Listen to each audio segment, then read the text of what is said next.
जय हिंद दोस्तों, स्वागत है आपका अमित सॉल्यूशन 2 के यूट्यूब चैनल पर। दोस्तों आज मैं आपको 10 क्वेश्चन की प्रैक्टिस करवाऊंगा पॉलिटी की, जो बहुत ही महत्वपूर्ण क्वेश्चन होंगे। ऐसे ही डेली प्रैक्टिस करवाता रहूँगा विभिन्न सब्जेक्ट्स की जो आपकी यूपी ट्रिपल पीटी के सिलेबस में आने वाले हैं दोस्तों। तो आइए स्टार्ट करते हैं व्हाइट बोर्ड की ओर चलते हैं और स्टार्ट करते हैं पॉलिटी के महत्वपूर्ण 10 प्रश्न, यानी 10 के दम में आपका स्वागत है दोस्तों। आइए प्रारंभ करते हैं पहले क्वेश्चन से। दोस्तों कितना भी आप पढ़ लीजिए, लेकिन बिना अभ्यास के आप सफल नहीं हो पाएंगे, तो अभ्यास जरूरी है। आइए अभ्यास करते हैं अमित सॉल्यूशन 2 यूट्यूब चैनल पर। तो पहला क्वेश्चन है आज का, किस अधिनियम के तहत मतदान करने की उम्र 21 वर्ष से घटाकर 18 वर्ष कर दिया गया था दोस्तों? तो बताइए किस अधिनियम के तहत मतदान करने की उम्र 21 वर्ष से घटाकर 18 वर्ष कर दिया गया था? पहला है ऑप्शन 4 है। पहला ऑप्शन है 61वें संविधान संशोधन अधिनियम 1998 के तहत, 42वें संविधान संशोधन अधिनियम 1976 के तहत, 73वां संविधान संशोधन अधिनियम 1992 के तहत, और चौथा ऑप्शन है 74वां संविधान संशोधन अधिनियम 1992 के तहत दोस्तों। तो बताइए, देखिए इसका जो आंसर होगा वो पहला आंसर होगा, ये वाला 61वें संविधान संशोधन अधिनियम 1998 के तहत दोस्तों, ये वाला दोस्तों। ये देखिए कौन सा आंसर है, 61वें संविधान संशोधन अधिनियम 1988 के द्वारा दोस्तों। तो अब आइए अब जान लेते हैं 42वें संविधान संशोधन में क्या किया गया। तो 1976 में क्या किया गया, जो आपके उद्देश्य है, प्रस्तावना है, उसमें कहा गया है कि हम भारत के लोग भारत को समाजवादी, पंथ निरपेक्ष, लोकतांत्रिक गणराज्य बनाने के लिए 3 शब्द का यूज किया गया है, जो 42वें संविधान संशोधन अधिनियम 1976 के तहत से जोड़ा गया। क्या जोड़ा गया? समाजवादी, पंथ निरपेक्ष और लोकतांत्रिक गणराज्य।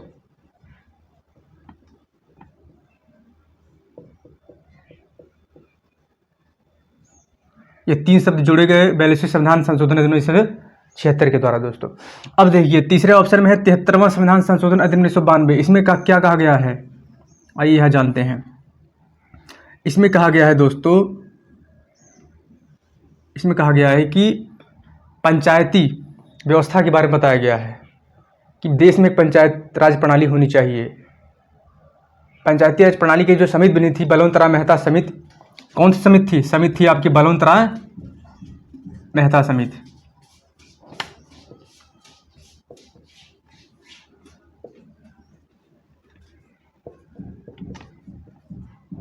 ने सिफारिश दी कि देश में पंचायती राज प्रणाली होनी चाहिए दोस्तों। तो इसी के उपलक्ष्य में जवाहरलाल नेहरू जो उसमें पीएम थे, कौन? जवाहरलाल नेहरू ने कहां पर? राजस्थान के नागौर में, राजस्थान के नागौर में। कब? 2 अक्टूबर 1959 को उद्घाटन किया वहां पर पंचायती राज प्रणाली की। सबसे पहले जो अपनाई गई पंचायती राज प्रणाली वो राजस्थान के नागौर में 2 अक्टूबर 1959 को बनाई गई। उसके बाद आंध्र प्रदेश में अपनाई गई दोस्तों। तो इन्होंने इसका उद्घाटन कर दिया। 73वें संविधान संशोधन अधिनियम 1992 के तहत इस समिति के अध्यक्ष थे बलवंत राय मेहता, और पीएम जवाहरलाल नेहरू ने उस समय राजस्थान के नागौर में 2 अक्टूबर 1959 को इसका उद्घाटन कर दिया दोस्तों। किस अनुच्छेद के तहत? इसमें किस अनुच्छेद के तहत? देखिए इसमें भाग 9 जोड़े गए। भाग 9 243 से 243 ओ तक में पंचायती राज प्रणाली के बारे में विभिन्न मतलब विवरण दिए गए हैं कि इसमें क्या पद होने चाहिए, इसकी एज क्या होनी चाहिए। ठीक, इसके त्रिस्तरीय इन्होंने कहा, इन्होंने जो इसमें जो रिपोर्ट दी बलवंत राय मेहता समिति ने, इन्होंने क्या कहा उसमें? इन्होंने कहा कि 3 स्तरीय होना चाहिए, त्रिस्तरीय, 3 स्तर होने चाहिए पंचायती राज प्रणाली के। देखिए पहला होना चाहिए ग्राम स्तर पर, पहला ग्राम स्तर पर ग्राम पंचायत।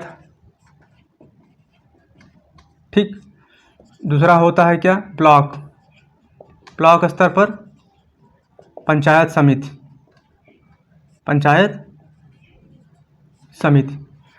तीसरा ब्लॉक स्तर पर पंचायत समिति,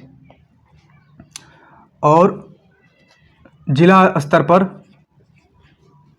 जिला परिषद।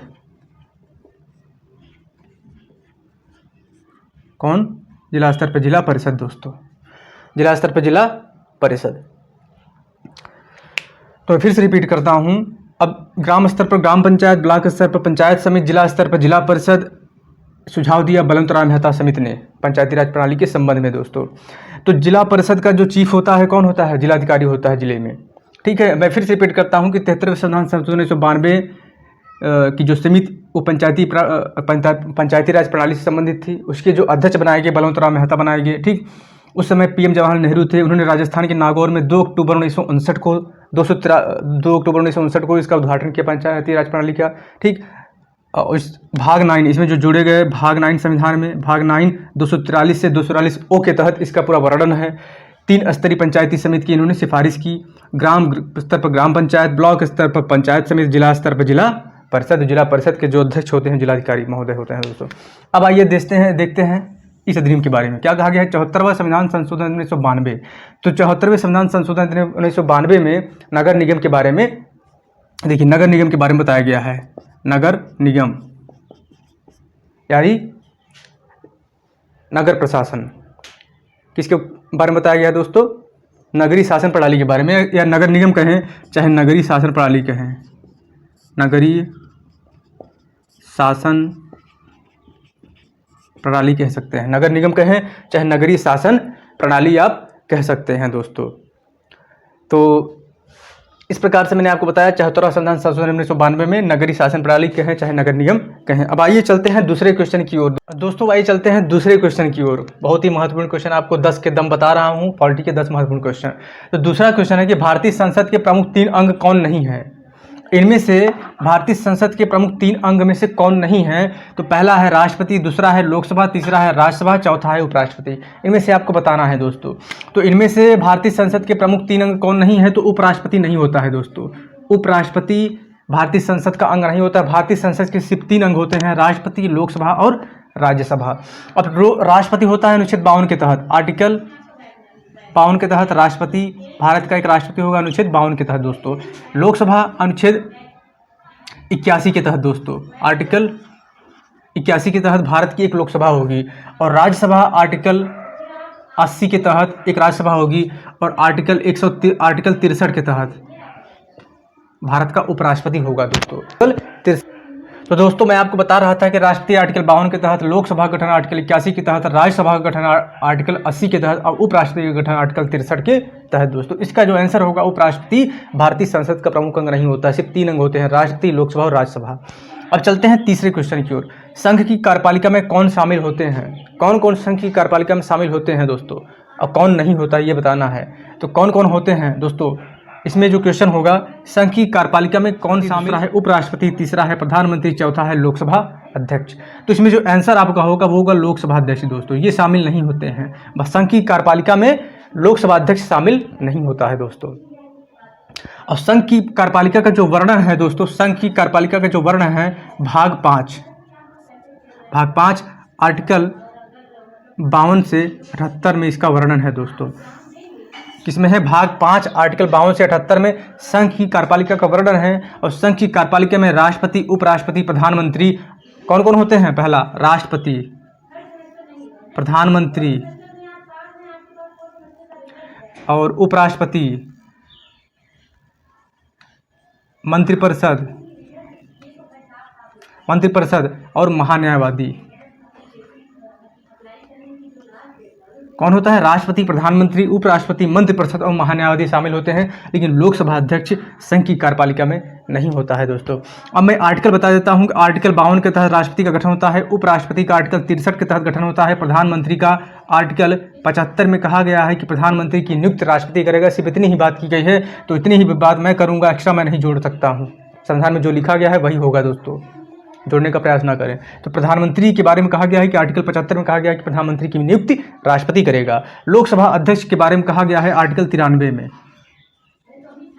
आर्टिकल 93 में कहा गया है कि लोकसभा में अध्यक्ष और उपाध्यक्ष होने चाहिए, आर्टिकल 93 में कहा गया है। तो अब आइए चलते हैं दोस्तों चौथे क्वेश्चन की ओर। दोस्तों आइए चलते हैं चौथे क्वेश्चन की ओर दोस्तों। बहुत ही महत्वपूर्ण क्वेश्चन है दोस्तों, आराम से पढ़ते जाइए, ध्यान से, स्किप मत करिएगा, लास्ट तक देखिए। 10 ही क्वेश्चन पढ़िए कि बढ़िया से पढ़िए, 50 क्वेश्चन पढ़ने की आवश्यकता नहीं है कि समझ में भी ना आए और बेहतरीन क्वेश्चन भी ना हो। देखिए चौथा क्वेश्चन है, नागरिकों के लिए समान नागरिक संहिता का प्रावधान किस अनुच्छेद में है? ऑप्शन है आर्टिकल 44 में, आर्टिकल 40 में, आर्टिकल 39A में, आर्टिकल 50 में दोस्तों। तो आर्टिकल 44 में सीधे सीधे कहा गया है कि नागरिकों के लिए समान नागरिक संहिता होनी चाहिए दोस्तों, आर्टिकल 44 में कहा गया है। और आर्टिकल 40 में कहा गया है कि पंचायत के गठन की बात की गई है दोस्तों, आर्टिकल 40 में पंचायत गठन की बात की गई है। 39A में नागरिकों के लिए निःशुल्क कानूनी सहायता, नागरिक के लिए निःशुल्क, आर्टिकल 39A में निःशुल्क कानूनी सहायता की बात की गई है दोस्तों आर्टिकल 39 में। आर्टिकल 50 में कहा गया है न्यायपालिका का कार्य न्यायपालिका और कार्यपालिका में अलगाव की बात की गई है। न्यायपालिका स्वतंत्र है दोस्तों, न्यायपालिका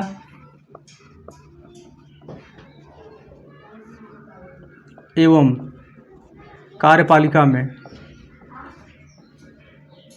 कार्यपालिका में अलगाव की बात की गई है, अलगाव की बात की गई है दोस्तों। अब मैं आपसे क्वेश्चन और पूछता हूं कि नागरिक के लिए समान नागरिक संहिता का प्रावधान मैंने बता दिया, आर्टिकल 44 में इन सब के बारे में बताया, अनुच्छेद के बारे में। अब बताइए आप कि इस समय समान नागरिक संहिता किस राज्य में लागू है, बताइए, कमेंट करके बताइए। मैं पांचवा क्वेश्चन बताने के बाद में इसका उत्तर दूंगा दोस्तों।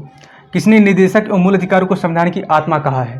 किसने राज्य के नीति निदेशक तत्व एवं मूल अधिकारों को संविधान की आत्मा कहा है? तो किसने कहा है? ऑप्शन देता हूं आपको, Granville Austin, B.R. Ambedkar, doctor Rajendra Prasad, B.N. Rao.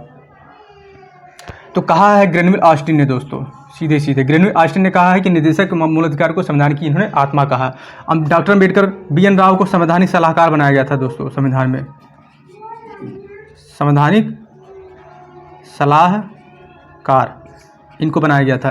Doctor Rajendra प्रसाद कौन थे? ड्राफ्टिंग कमेटी के चेयरमैन थे, अध्यक्ष थे ये, ड्राफ्टिंग कमेटी यानी प्रारूप समिति के अध्यक्ष।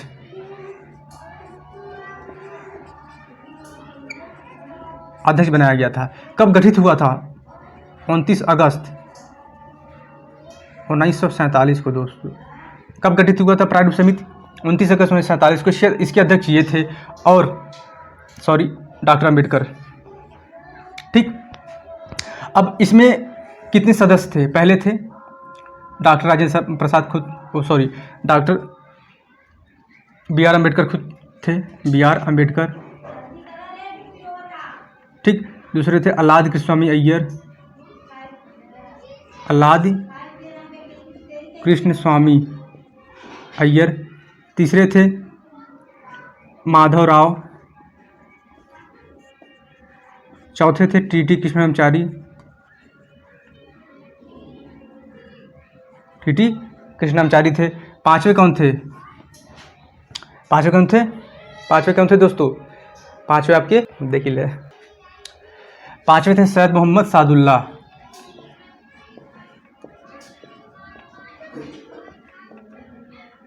सैयद मोहम्मद सादुल्लाह थे। छठवें थे आपके के.एम. मुंशी थे दोस्तों। सातवें कौन थे? N. माधव राव थे दोस्तों। नहीं, N. माधव राव तो मैंने बता दिया है आपको। अब मैं आपको बताऊं, गोपाल स्वामी अय्यर थे दोस्तों। कौन थे? सातवें गोपाल स्वामी थे, गोपाल स्वामी अय्यर थे। सातों सदस्य और अध्यक्ष के बारे में मैंने बता दिया। गठन हुआ था प्रारूप समिति का 1947 को। डॉक्टर राजेंद्र प्रसाद को क्या बनाया गया था दोस्तों? संचालन समिति का अध्यक्ष बनाया गया था, संचालन समिति का अध्यक्ष बनाया गया था। ठीक है, तो इस प्रकार से अब चलते हैं छठवें क्वेश्चन की ओर बढ़ते हैं दोस्तों, जो बहुत ही महत्वपूर्ण क्वेश्चन होने वाले हैं। छठवें क्वेश्चन दोस्तों, आइए चलते हैं छठवें क्वेश्चन की ओर। छठवें क्वेश्चन में कहा गया है, छठवां क्वेश्चन क्या है कि राष्ट्रपति के शपथ का संबंध किस अनुच्छेद से है? राष्ट्रपति के शपथ का संबंध किस अनुच्छेद से है? तो आर्टिकल 60, आर्टिकल 61, आर्टिकल 55, आर्टिकल 59। चारों ऑप्शन में कौन सा होगा? तो आर्टिकल 60 होगा दोस्तों, ये ऑप्शन सही होगा। शपथ का प्रतिज्ञान इसमें आर्टिकल 60 में कहा गया है। आर्टिकल 61 में महाभियोग की बात कही गई है दोस्तों। ठीक, आर्टिकल 55 में क्या कहा गया है? पद की रीत के बारे में बताया गया है, कैसे होगा चुनाव की रीत के बारे में बताया गया है, कैसे इनका शर्तों के बारे में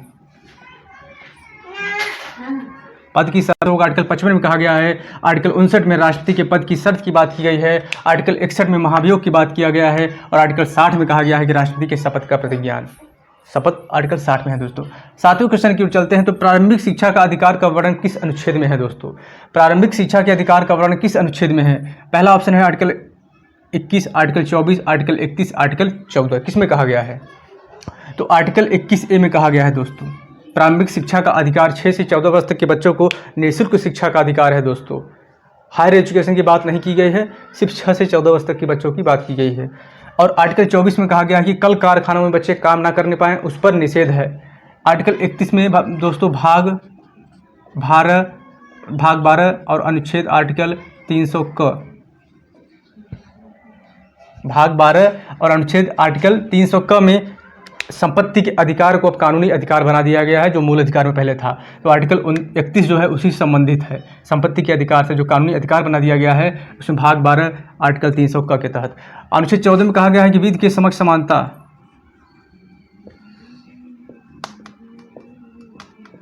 समान लिख दीजिए, विधि के समक्ष समान आर्टिकल 14 में कहा गया है। चलते हैं 8वें क्वेश्चन की ओर दोस्तों। 8वां क्वेश्चन है कि राज्यों के लिए उच्च न्यायालय के गठन का प्रावधान किस अनुच्छेद में है? तो पहला ऑप्शन है आर्टिकल 214, आर्टिकल 216, आर्टिकल 221।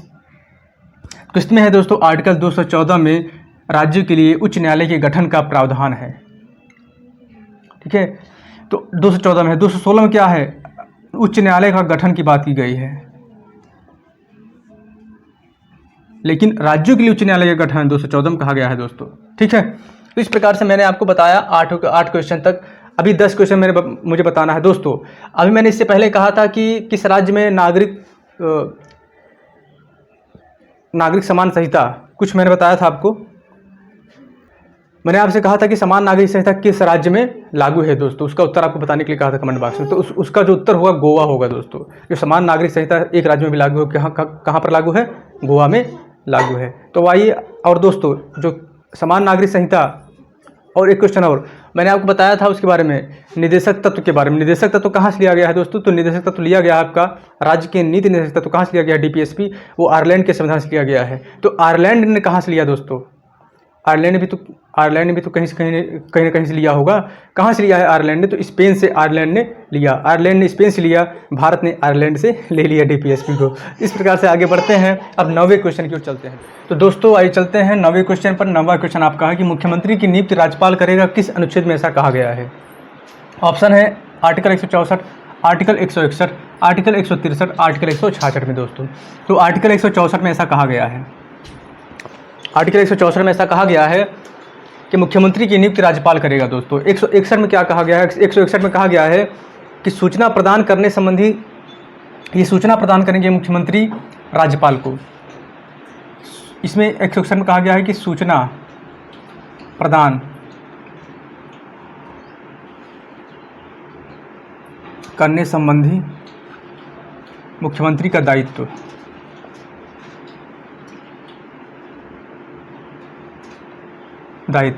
राज्यपाल को सूचना प्रदान करने की इनका दायित्व है दोस्तों। आर्टिकल 163 में क्या कहा गया है कि मंत्रिपरिषद होगी, उसका प्रधान मुख्यमंत्री होगा। एक मंत्रिपरिषद कहा गया है, इसका प्रधान कौन होगा? मुख्यमंत्री होगा।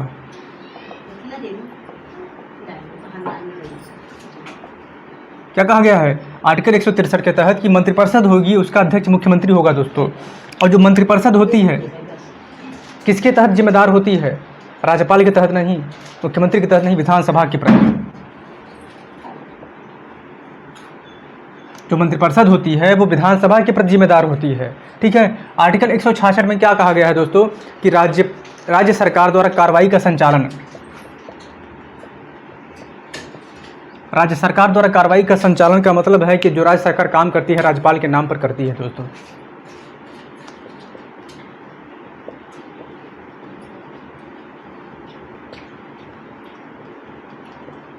ठीक, राज्य सरकार द्वारा कार्रवाई का संचालन। तो 164 में कहा गया है शपथ की बात की गई है राज्यपाल की, मुख्यमंत्री की नियुक्ति राज्यपाल करेगा, अनुच्छेद 164 में कहा गया है। 161 में मैंने बताया सूचना प्रदान करने संबंधी मुख्यमंत्री का दायित्व होगा। 163 में मंत्रिपरिषद होगी, उसका अध्यक्ष मुख्यमंत्री होगा, लेकिन जो मंत्रिपरिषद होगी विधानसभा के प्रति उत्तरदायी होगी। 166 में कहा गया है कि राज्य सरकार द्वारा कार्रवाई का संचालन होगा। इसका मतलब है कि राज्य सरकार जो कार्य करती है राज्यपाल के नाम से करती है दोस्तों। 10वां क्वेश्चन है कि राज्यपाल के अध्यादेश जारी करने की शक्ति किस अनुच्छेद में है। 10वां क्वेश्चन क्या है कि राज्यपाल के अध्यादेश जारी करने की शक्ति किस अनुच्छेद में है दोस्तों, किस अनुच्छेद में है। 213 में है राज्यपाल के अध्यादेश जारी करने की शक्ति दोस्तों। तो आइए देखते हैं अनुच्छेद 201, अनुच्छेद 159 में क्या है। अनुच्छेद 159 में शपथ है दोस्तों, शपथ। अनुच्छेद 159 में राज्यपाल के शपथ की बात की गई है, शपथ की, शपथ प्रतिज्ञान की बात की गई है राज्यपाल के। अनुच्छेद 161 में क्या कहा गया है, राज्यपाल की क्षमादान करने की शक्ति।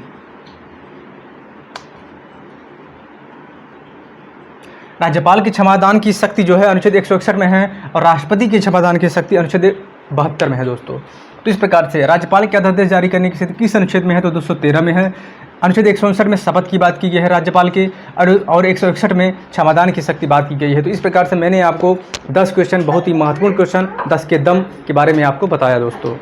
तो ऐसे ही और प्रैक्टिस मैं आपको करवाऊँगा इस चैनल पर, तो बने रहिए दोस्तों। और इस चैनल को अगर आपने सब्सक्राइब नहीं किया तो सब्सक्राइब कर लें, जिससे ऐसे ही प्रैक्टिस आप तक पहुंचती रहे। खुश रहिए, मिलते हैं आपसे नेक्स्ट वीडियो में। जय हिंद।